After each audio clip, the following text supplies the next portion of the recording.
Hello friends, नमस्ते। Welcome to my YouTube channel nursing with Mukesh. तो friends, पिछली class में हमने पढ़ा था स्मॉल इंटेस्टाइन के स्ट्रक्चर, यानी उसमें कौन कौन सी वॉल्स पाई जाती है। जो एलिमेंट्री कैनाल में पाई जाती है वही उसमें पाई जाती है, बट उसमें कुछ मॉडिफिकेशन था। तो हमने वहां पे मॉडिफिकेशंस के बारे में पढ़ा, क्या क्या मॉडिफिकेशन था, किस किस में मॉडिफिकेशन था। तो हमने बात की थी पेरिटोनियम में, वहां पे कुछ चेंजेस थे, और उसके बाद म्यूकोसा में जो इनर लेयर होती है उसमें चेंजेस थे। तो फ्रेंड्स, आज हम बात करेंगे chemical digestion in the small intestine. Small intestine में ऐसे कौन से केमिकल्स होते हैं जिनकी वजह से डाइजेशन होता है। तीन टॉपिक बचे हैं फ्रेंड हमारे स्मॉल इंटेस्टाइन के। एक तो केमिकल डाइजेशन पढ़ेंगे, फिर नेक्स्ट क्लास में हम पढ़ेंगे एंजाइमेटिक और enzymatic digestion in the small intestine, and उसी के साथ पढ़ेंगे स्मॉल इंटेस्टाइन में एब्जॉर्प्शन किस प्रकार होता है। फिर उसके बाद आएगी हमारी लार्ज इंटेस्टाइन। तो फ्रेंड, आज का हमारा जो टॉपिक है उसको स्टार्ट करने से पहले फ्रेंड्स आपसे रिक्वेस्ट करूंगा कि जितना हो सके उतना सब्सक्राइब करो यार, और चैनल को सब्सक्राइब करो और वीडियो को शेयर करो और बेल आइकन को भी दबा दो, जिससे क्या है जैसे मैं वीडियो डालूं तो आपके नोटिफिकेशन आ जाए। तो फ्रेंड्स, आज हम बात करेंगे chemical digestion in the small intestine. तो आज के हेडिंग डाल देते हैं अपन केमिकल डाइजेशन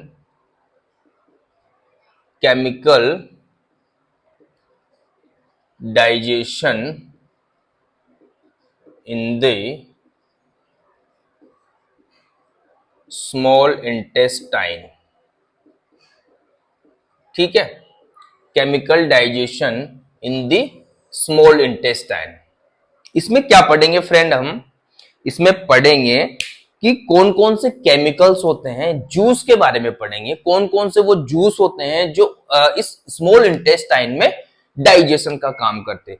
तो उन जूस के बारे में बात करेंगे, और कितनी उनका उसके अंदर क्या क्या होता है, किस प्रकार वो कंसिस्ट होते हैं, कितनी क्वांटिटी होती है, कितने अमाउंट में होते हैं वो। तो वो सारी बातें हम बात करेंगे फ्रेंड्स। एक बात, जैसे ही हमारा जो कायम है, खाना खाया, स्टोमक से निकलते ही स्टोमक में क्या बन जाता है, वो कायम। जैसे ही स्टोमक में गैस्ट्रिक जूस मिक्स होता है उसमें, तो वो हमारा जो फूड होता है वो बन जाता है कायम। ठीक है, फिर कायम कहां पे आता है, कायम आता है हमारी ड्यूडिनम में। ठीक है, ड्यूडिनम जो कि स्मॉल इंटेस्टाइन का पहला पार्ट है, तो वो आ जाता है कहां पे आता है, ड्यूडिनम में। तो ड्यूडिनम में जैसे ही आता है तो वहां तीन प्रकार के जूस मिलते हैं, तीन प्रकार के जूस उसमें मिक्स हो जाते हैं। वो भी मैं लिखूंगा कौन कौन से जूस होते हैं वो मिक्स होते हैं। उसके बाद फ्रेंड, जैसे ही जूस मिक्स होगा, उसके बाद मिक्स होते ही वो जो कायम है वो किसके, जूस मिक्स हुआ, इट मींस वहां पे उनका केमिकल डाइजेशन हो चुका। जैसे ही जूस मिक्स हुआ उसको ब्रेक डाउन कर देते हैं, वो किसको, कायम को। फिर जो भी बड़े पार्ट होते हैं, जिसे मैं बताऊंगा, जिसे प्रोटीन को तोड़ते तो क्या बनता है, और फैट को तोड़ते तो क्या बनता है, कार्बोहाइड्रेट को तोड़ते तो क्या बनता है। ठीक है, तो फ्रेंड वहां पे तीन टाइप के क्या निकलते हैं, जूस निकलते हैं। और फिर वो कहां पे जाते हैं, मिक्स होने के बाद, कायम में मिक्स होने के बाद वो जो कायम जाता है फ्रेंड एंटेरोसाइट सेल के पास। एंटेरोसाइट सेल कहां पे होती है फ्रेंड, विलाई के ऊपर पाई जाती है, विलाई के ऊपर ऊपरी सतह पे पाई जाती है, और वहां से होता है एब्जॉर्प्शन। जो भी उस कायम से, जिसमें तीन टाइप के केमिकल हैं या जूस है, वो जो मैं बताऊंगा भी, वो मिक्स होते हैं। तो वो मिक्स होने के बाद जाते हैं एब्जॉर्वेटिव सेल बोलते हैं उसको। वो क्या करती, एब्जॉर्प्शन का काम करती। कौन, जो विलाई के ऊपर एंटेरोसाइट सेल होती। कल मैंने क्लास में बताया था कि फ्रेंड, जब भी स्मॉल इंटेस्टाइन से एब्जॉर्प्शन होता है तो ब्लड स्ट्रीम में जाने से पहले न्यूट्रिएंट्स कहां जाते हैं, पहले कहां जाते हैं, एंटेरोसाइट सेल में जाते हैं। तो फ्रेंड बात करते हैं आगे, वो कौन से तीन केमिकल है जिसका क्या होता है, जिसकी वजह से स्मॉल इंटेस्टाइन में केमिकल डाइजेशन होता है। तो फर्स्ट बात करें हम फ्रेंड, तो वो है इंटेस्टाइनल जूस। इंटेस्टाइनल जूस, ठीक है। दूसरा है फ्रेंड पेनक्रियाटिक जूस। दूसरा है पेनक्रियाटिक जूस। और तीसरा है बाइल जूस या बाइल बोल सकते हो। तो फ्रेंड ये तीन चीजें मिलती है कहां पे, हमारी स्मॉल इंटेस्टाइन में काइम में मिक्स होती है ये तीनों चीजें, इंटेस्टाइनल जूस, पेनक्रियाटिक जूस और बाइल जूस। उसके बाद क्या होता है, इसका केमिकल डाइजेशन होता है काइम का। ठीक है फ्रेंड, अब हम बात करें एक एक की, थोड़ी थोड़ी इनके बारे में बात करते हैं। इन्हीं तीन चीजों को पढ़ेंगे आज इस क्लास में कि ये इंटेस्टाइनल जूस और पेनक्रियाटिक जूस क्या होते हैं। वैसे तो ये बाद में भी आएंगे जब हम पेनक्रियास पढ़ेंगे, और ये जब लीवर और गोल ब्लेडर पढ़ेंगे तो ये बाइल वहां भी आएगा, बट फिर भी यहाँ पे हमें थोड़ा सा इसके बारे में पता होना चाहिए। फ्रेंड फर्स्ट पॉइंट है, इंटेस्टाइनल जूस कहां से निकलता है फ्रेंड? इंटेस्टाइनल जूस कहां से निकलता है? इंटेस्टाइनल ग्लैंड से। जो इंटेस्टाइन में ग्लैंड होती है, इंटेस्टाइन में जो ग्लैंड होती है, इंटेस्टाइनल बोल दो, इंटेस्टाइनल ग्लैंड, वहां से ये सिक्रेट होता है। कौन? Intestinal juice. क्या होता है, जो इंटेस्टाइनल ग्लैंड होती है वहां से क्या होता है, ये वहां से निकलता है जूस। उसके बाद बात करें फ्रेंड, ये होता है 1500 ml, 1.5 लीटर के आसपास इसकी quantity daily per day 1500 litre secrete होता है हमारी स्मॉल, 1500 लीटर नहीं सॉरी 1500 ml यानी 1.5 लीटर, 1.5 लीटर के आसपास ये जो इंटेस्टाइनल जूस है वो हमारी स्मॉल इंटेस्टाइन में क्या होता है, वहां पे रिलीज होता है या वहां पे निकलता है। ठीक है फ्रेंड, अब हम बात करें इसमें होता क्या क्या है। इसमें क्या क्या होता है फ्रेंड? वाटर,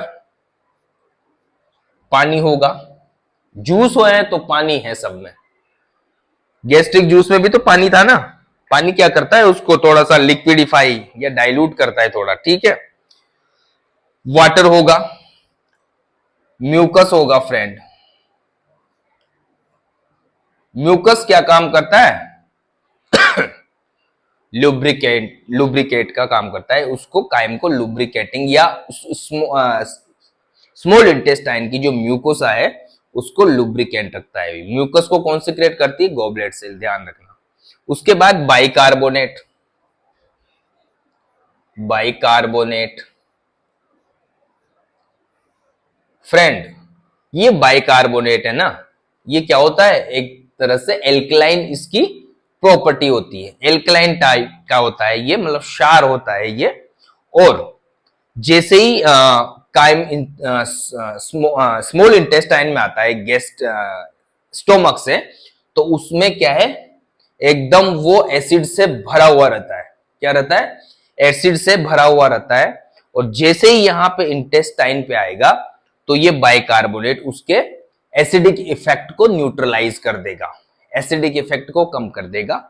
तो फ्रेंड जब ये एसिडिक इफेक्ट को कम करता है, यानी ये एल्कलाइन टाइप का है, ये क्या है, एल्कलाइन टाइप का है, तो इसकी जो पीएच होगी फ्रेंड, गैस्ट्रिक जूस की जो पीएच होती है वो होती है 7.5। 7 तक क्या है, न्यूट्रल है, उसके बाद क्षार आती है यानी एल्कलाइन आती है। तो इसकी जो प्रॉपर्टी है फ्रेंड इंटेस्टाइनल जूस की, वो कौन सी है, एल्केलाइन। कैसी है? एल्केलाइन टाइप की है। ठीक है, यहां तक कोई दिक्कत नहीं होगी। इसकी प्रॉपर्टी है किस प्रकार की, एल्कलाइन टाइप की, क्षारीय है, क्योंकि इसको क्या करना होता है, जो स्टोमक से कायम निकलता है उसके गैस्ट्रिक इफेक्ट को कम करना होता है। अब हम बात करें फ्रेंड, ये इंटेस्टाइनल जूस कैसे सीक्रेट होता है। बहुत सी बुकों में इसका कहां भी जिक्र नहीं दिया गया, पर कुछ बुक में इसमें ऐसा बताया गया है कि जो इंटेस्टाइनल जूस है ना, वो कुछ अधपचा भोजन जो कुछ पचता नहीं है या पार्शियली डाइजेस्ट फूड जो कि क्या करते हैं, जैसे इंटेस्टाइन में जाते हैं थोड़ा बहुत तो डाइजेशन हो जाता है ना स्टोमक में, उसके बाद जैसे ही वो जाते हैं, जैसे उससे टकराते हैं, प्रेशर, मैकेनिकल प्रेशर पड़ता है उसमें इंटेस्टाइन में, तो उस मैकेनिकल प्रेशर से ये जो इंटेस्टाइनल ग्लैंड है वो क्या हो जाती है, वो स्टिमुलेट हो जाती है। इंटेस्टाइनल ग्लैंड क्या हो जाती है, स्टिमुलेट हो जाती है। तो इसका जो सिक्रेशन है फ्रेंड वो किससे होता है, मैकेनिकल प्रेशर से। Mechanical pressure of the partially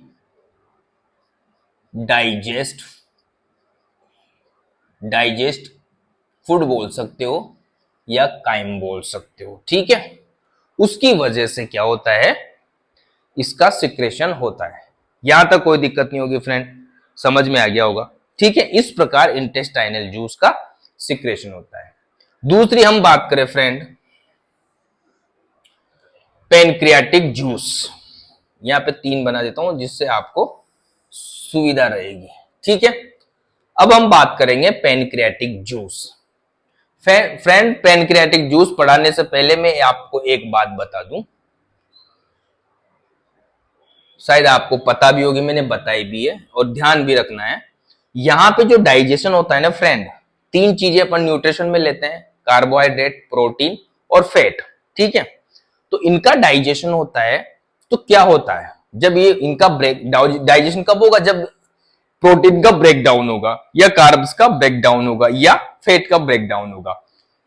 जब कार्बोहाइड्रेट का ब्रेकडाउन होता है ना फ्रेंड, कार्बोहाइड्रेट का ब्रेकडाउन होता है तो क्या बनता है फ्रेंड, मोनोसेकेराइड। ध्यान रखना, ये क्या बनता है, मोनोसेकेराइड, ठीक है। ये ध्यान रखना, कार्बोहाइड्रेट का जैसे ब्रेकडाउन होता है तो क्या बनता है, मोनोसेकेराइड, ठीक है। उसके बाद प्रोटीन की बात करें, प्रोटीन का ब्रेकडाउन होता है तो क्या बनता है, एमिनो एसिड। क्या बनता है फ्रेंड, ये ध्यान रखना फ्रेंड, कई बार एग्जाम में क्वेश्चन पूछ लेते हैं, ठीक है, आपको पता होना चाहिए। प्रोटीन जैसे ब्रेकडाउन होगा तो उससे क्या बनेगा, एमिनो एसिड, और कार्ब्स जैसे ब्रेकडाउन होगा उससे बनेगा मोनोसेकेराइड। उसके बाद लास्ट बचा है फैट। फैट का जैसे ब्रेकडाउन होता है तो क्या बनता है, फैटी एसिड। क्या बनता है friend, fatty acid and glycerol. ये ध्यान रखना, रट लेना इनको, ठीक है, रट लेना, याद ही रखना इनको। कार्बोहाइड्रेट का जैसे ब्रेकडाउन होगा या डाइजेशन होगा तो क्या बनेगा, मोनोसेकेराइड। प्रोटीन से क्या मिलेगा, या क्या बनेगा, एमिनो एसिड। फैट से बनेगा फैटी एसिड एंड ग्लिसरॉल, ठीक है। ठीक, अपने वापस आते हैं अपने टॉपिक पे, पैनक्रियाटिक जूस। अब बात करेंगे पैनक्रियाटिक जूस। फ्रेंड पता है आपको पैनक्रियाटिक जूस कहां से निकलता है, पैनक्रियाज से, सब पता है आपको यार। एक्सोक्राइन पैनक्रियाज,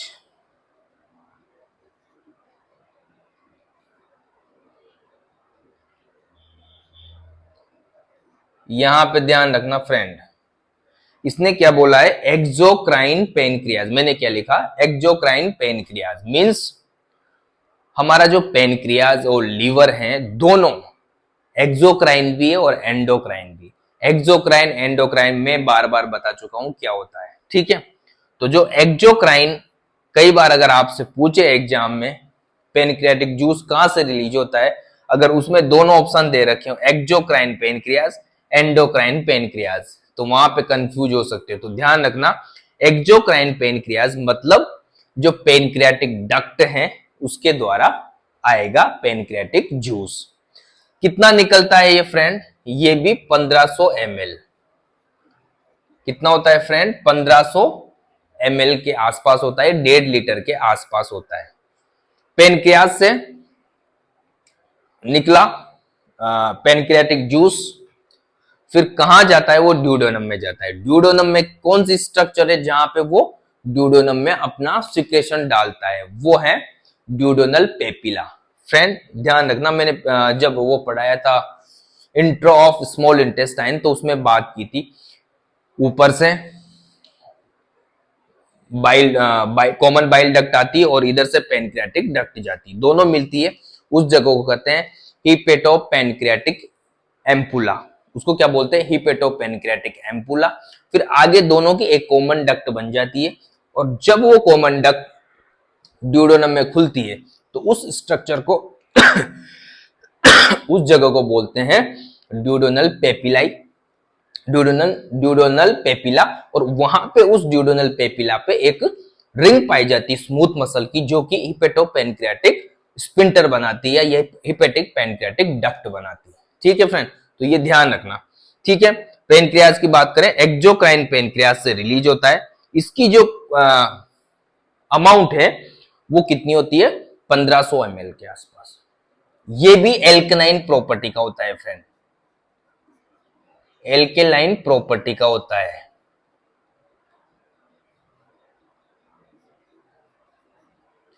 इसकी पीएच भी, इसकी पीएच कितनी थी, 7.5। और जो पेनक्रियाज है फ्रेंड, इसकी पीएच होती है, पेनक्रियाज की जो पीएच होती है वो भी किस प्रकार की होती है, एल्कलाइन टाइप की होती है। तो वही 7.5 टू 8 के आसपास होती है। तो 8 इसकी पीएच होती है। क्या होती है, 8 इसकी पीएच होती है। अब फ्रेंड हम बात करें जो पेनक्रियाज हैं या पेनक्रियाटिक जूस हैं, उसमें क्या क्या होता है, वो किस प्रकार कंसिस्ट होता है। तो पेनक्रियाटिक जूस में बात करें फ्रेंड, वही वाटर तो इसमें भी होगा, ठीक है, वाटर इसमें भी होता है। इसको मिटा दो, फिर आगे मैं बता दूंगा। यहाँ इसको मिटा देता हूं, इसमें क्या क्या होते हैं तो यहाँ पे दिखा देता हूं मैं। तो फ्रेंड पेनक्रियाटिक जूस में क्या क्या होते हैं, वाटर होते हैं, वाटर होता है। जूस जहां आ गया, जूस उसमें तो जूस कैसे बनेगा, वाटर से मिलके जूस बनता है, तो जूस होगा तो वहां वाटर रहेगा। 1500 ml एल्कलाइन प्रॉपर्टी है और पीएच 8 होती है, वाटर है। उसके बाद फ्रेंड इसमें पाया जाता है मिनरल साल्ट, इसमें बाइकार्बोनेट भी होते हैं। क्या काम करते हैं बाइकार्बोनेट, वही न्यूट्रलाइजेशन या न्यूट्रल ऑफ गैस्ट्रिक जूस, उस गैस्ट्रिक जूस को न्यूट्रल करते हैं। क्या क्या हो गए, वाटर होता है, मिनरल साल्ट होता है, बाइकार्बोनेट होता है। ठीक है, अब फ्रेंड इसमें एंजाइम पाए जाते हैं। क्या पाए जाते हैं, एंजाइम, लाइपेज एंड एमाइलेज, ये दो एंजाइम इसमें पाए जाते हैं। एमाइलेज पढ़ा था ना अपन ने, सलाइवा में पाया जाता है, वो भी किस प्रकार का होता है, एल्कलाइन प्रॉपर्टी होती है। तो इसमें क्या क्या पाए जाते हैं, एमाइलेज, लाइपेज, ये एंजाइम। एक होता है न्यूक्लियेज, जो न्यूक्लिक एसिड को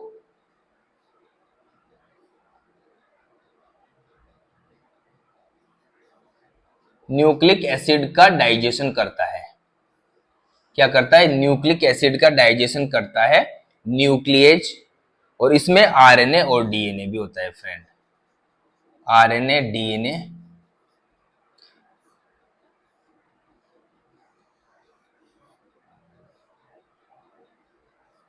क्या होते हैं, आरएनए और डीएनए, जेनेटिक मटेरियल भी होता है इसमें। ठीक है, तो फ्रेंड बात करें, water, mineral salt, bicarbonate, enzyme में लाइपेज, एमाइलेज और न्यूक्लियस, जो कि न्यूक्लिक एसिड का डाइजेशन करता है, आरएनए और डीएनए पाए जाते हैं। इसमें दो एंजाइम और पाए जाते हैं फ्रेंड, जो कि एक्टिव नहीं होते, इनएक्टिव होते हैं। वो इनएक्टिव होते हैं, दो एंजाइम पाए जाते हैं, वो है ट्रिप्सिनोजन ट्रिप्सिनोजन और काइमोट्रिप्सिनोजन। ट्रिप्सिन भी बोल सकते हो आप या काइमोट्रिप्सिन। ट्रिप्सिनोजन एंड काइमोट्रिप्सिनोजन, दो प्रकार के इनएक्टिव एंजाइम पाए जाते हैं इसमें। कौन कौन से?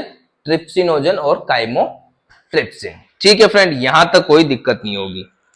ठीक है, अब फ्रेंड बात करें, जैसे ही स्टोमक से आया भोजन, कहां पे? ड्यूडेनम पे आएगा।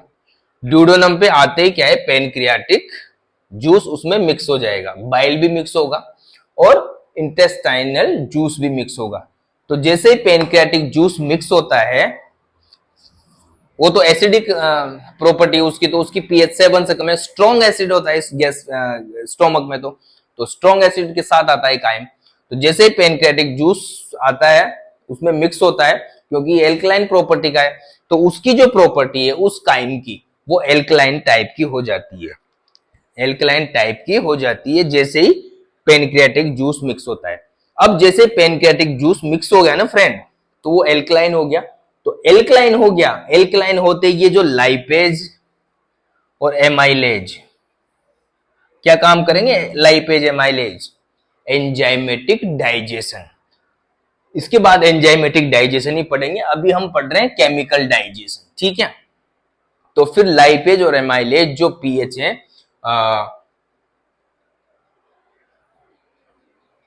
एल्कलाइन पीएच, जो कि थोड़ी सी एसिडिक भी बोल सकते हैं। एल्कलाइन तो अपन 8 के आसपास बोलेंगे, लेकिन इसका जो पीएच है वो 6 से 8 के बीच हो जाता है, एक तरह से 6 से 8 के बीच होता है, पर रहता एल्कलाइन है। तो उस कंडीशन में ये जो लाइपेज और एमाइलेज है प्रॉपर बहुत ही बढ़िया ढंग से काम करते हैं, बहुत ही बढ़िया ढंग से एंजाइमेटिक डाइजेशन करते हैं। ठीक है फ्रेंड, यहां तक कोई दिक्कत नहीं होगी। इसके बाद हम बात करें फ्रेंड, क्या बात करेंगे? बाइल। तीसरा ये हो गया पेनक्रियाज। अब बात करेंगे बाइल के बारे में। बाइल के बारे में बात करते हैं। लास्ट हमारा जो आज का केमिकल जूस है या केमिकल है जो स्मॉल इंटेस्टाइन में डाइजेशन करता है, उसमें है बाइल। तीसरा है बाइल।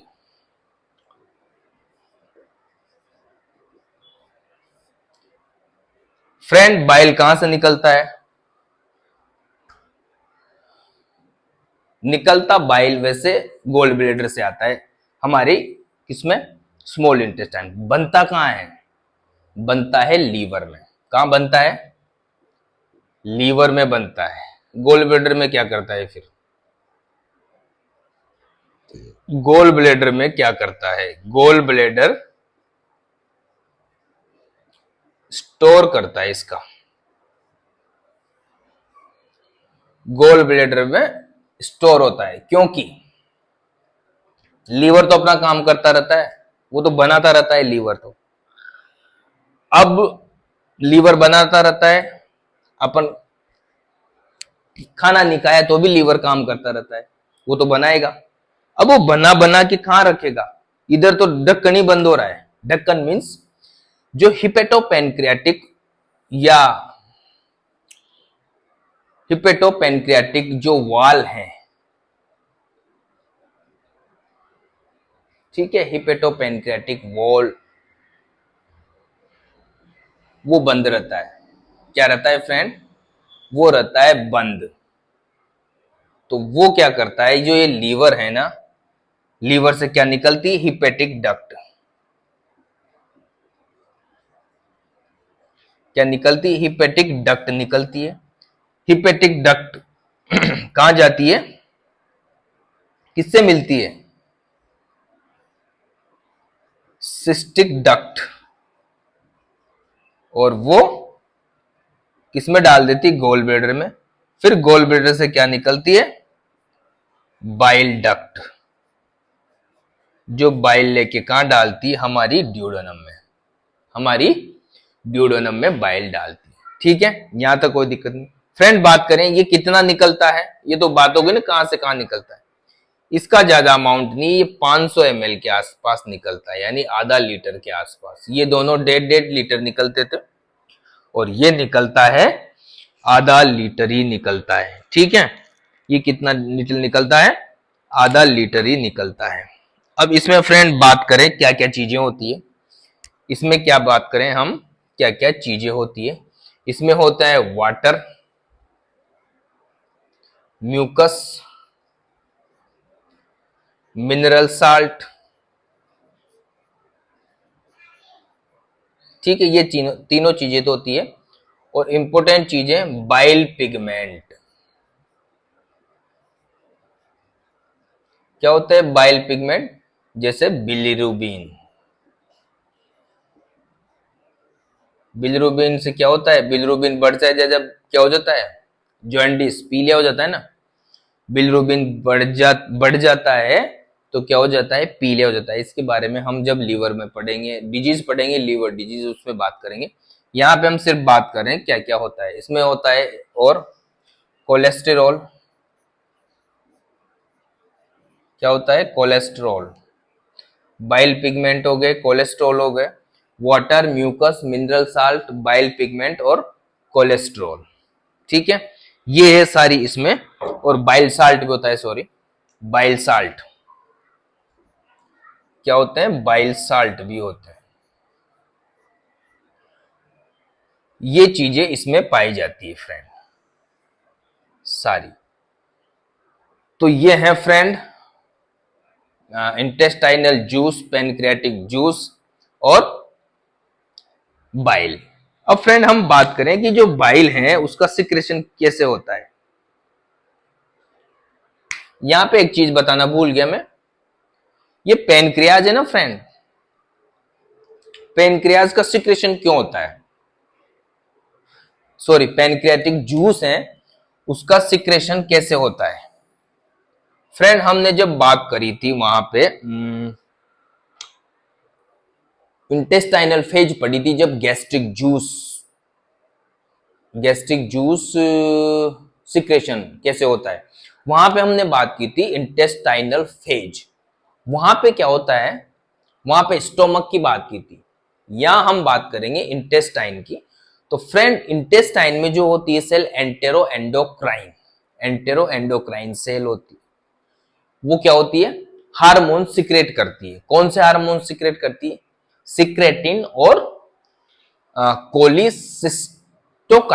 ठीक है, सीसी के, सिक्रेटिन और कोलिसिस्टोकाइनिन सीसी के, वो क्या करती है? एंटेरो एंडोक्राइन क्या करती है? इन दोनों हार्मोन को सिक्रेट करती है। अब ये दोनों हार्मोन क्या करते हैं? ये दोनों हार्मोन क्या करते हैं? स्टिमुलेट करते हैं। ये दोनों हार्मोन रेस्पॉन्सिबल हैं पेनक्रियाटिक जूस को स्टिमुलेट करने में। ठीक है, समझ में आ गया होगा ना। जब हमने बात की थी, आप तो इसे याद रखो कि जो एंटेरो एंडोक्राइन सेल होती है जो विलाई के ऊपर पाई जाती है हमारी स्मॉल इंटेस्टाइन में, वो क्या करती है? दो हार्मोन का सिक्रेशन करती है। एक होता है सिक्रेटिन, एक होता है कोलिसिस्टोकाइनिन। ये दोनों हार्मोन क्या करते हैं? पेनक्रियाटिक जूस को सिक्रेट करने को, स्टिमुलेट, पेनक्रियाज को स्टिमुलेट करते हैं कि भाई चलो समय आ गया पेनक्रियाटिक जूस। और ये कब होता है? जब जैसे खाना ड्यूडोनम में आ जाता है। जैसे खाना ड्यूडोनम में आएगा तो एंडोक्राइन जो एंटेरो एंडोक्राइन सेल है किसकी? स्मॉल इंटेस्टाइन की, वो स्टिमुलेट होगी। स्टिमुलेट होकर वो क्या करती है? दोनों का सिक्रेशन करती है। फिर वो सिक्रेशन कहां पे डालेगी? हार्मोन है तो ब्लड स्ट्रीम में जाएगा। जैसे पेनक्रियाज को ब्लड सप्लाई जाएगी, पेनक्रियाज एक्टिव हो जाएगा और अपना सिक्रेशन निकाल देगा। ठीक है, अब उसी प्रकार उसी प्रकार उसी प्रकार उसी प्रकार ये बाइल भी इसी प्रकार सिक्रेट होता है। जैसे ड्यूडोनम में खाना आता है, काइम आता है, वो एंटेरो एंडोक्राइन सेल क्या करती है? सिक्रेटिन और सीसीके का सिक्रेशन, सीसीके का हार्मोन का सिक्रेशन करती है। तो सिक्रेशन मींस, सॉरी, कहां पे डालती हो? ब्लड स्ट्रीम में जाएगा। ध्यान रखना आप, कोई डक्ट नहीं है, हार्मोन है। सिक्रेटिन और कोलिसिस्टोकाइनिन दोनों हार्मोन है। ठीक है, इसलिए उसको एंटेरो एंडोक्राइन बोलते हैं। तो जैसे ही उनका सिक्रेशन होगा, ये क्या करते हैं, गोल ब्लेडर को कॉन्ट्रैक्ट करने का काम करते हैं। गोल ब्लेडर को एक मैसेज आएगा कि भाई कॉन्ट्रैक्ट हो जाओ, गोल ब्लेडर को कर दिया कॉन्ट्रैक्ट, ठीक है, गोल ब्लेडर को तो कॉन्ट्रैक्ट कर दिया, ठीक है, ये गोल ब्लेडर है मान लो, ठीक है, इसको दबाया, दबाते यहां से क्या निकलेगा, बाइल निकल गया, बाइल।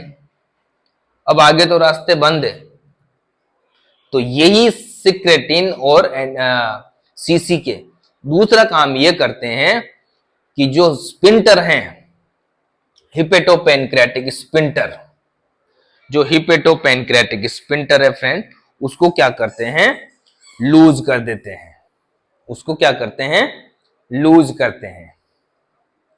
जो ड्यूडेनम में जैसे ही वो ये आते हैं, यहां पे हिपेटोपेनक्रेटिक, इधर से आ गया, मान लो इधर से पेनक्रेटिक जूस आ रहा है, ठीक है, इधर से बाइल आ रहा है